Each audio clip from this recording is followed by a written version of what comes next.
Ming Wan joins us now in the studio. He is a professor and associate dean at George Mason University. Shinzo Abe, Donald Trump likely having dinner as we speak. How would you describe their relationship right now?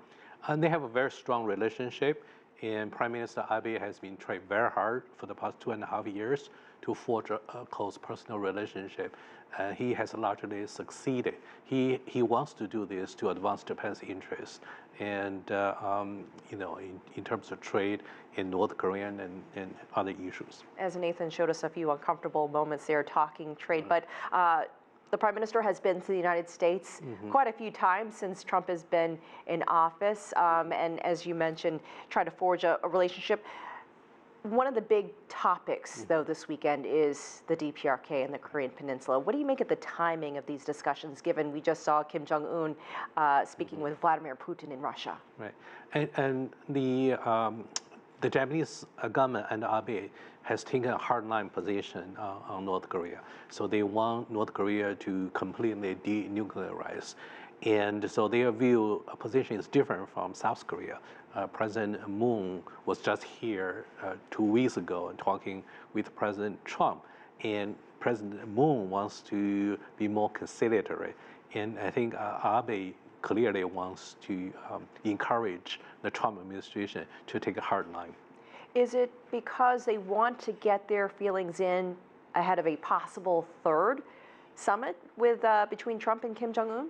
I think they have their own security interests in mind because they are so close to North Korea, and they are concerned that any deal with North Korea, for the long-range missile, does not solve their concern because short-range and medium-range missiles threaten Japan. And therefore, their preference is for a complete, verifiable denuclearization. And so their position sort of is in line with the hawks in the U.S. government.